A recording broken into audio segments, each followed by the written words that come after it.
Hey guys, kapag ganito ang luto sa munggo, ganito yung gustong gusto ko, yung may sotanghon. Kahit hindi ka na nga magkanin dito, talaga namang busog-lusog ka na. So meron nga po ako dito isang haba ng liempo at aking hiniwa sa ganyan lamang po kalalaki. Isinalang sa kawali at hahayaan po natin yung maiga at magmantika po at pumula po ng ganito. At kapag bahagya na po na prito yung ating pork liempo, ay dito na rin po tayo magigisa ng sibuyas, bawang at luya. Yung ganito ngang amoy ang talagang gustong gusto ko kapag nagluluto ako. Kasi sobrang bango kapag naggigisa. Ayan, meron din po tayo dito ng 3 pirasong hinog na kamatis. Gisa-gisahin lang din po itong ating kamatis hanggang sa lumambot po yan. Mas maganda po kung mapapalambot nyo po ng mabuti yung kamatis para po lumabas yung pinakang katas niya at yung kulay na rin. At pagkagisa nga po ng ating kamatis, ilagay na yung ating pinalambot or pinakuloang munggo kanina. Yung pagpapalambot lang po ng munggo yung medyo matagal dito. Then after po nyan sandaling luto na lang yan. Sa pampalasa naman po, isang pork cube tapos naglagay po ako dyan ng paminta at sapat na dami ng tubig. Halu-haluin po lamang. Then after pong mahalo, ito po yung atin munang tatakpan at hayaan po muna yung makakulo sa loob po ng ilang minuto.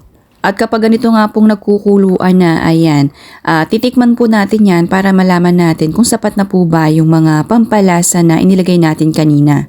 At nakulangan pa nga ako kaya nagdagdag po ako dyan ng seasoning granules at konting asin.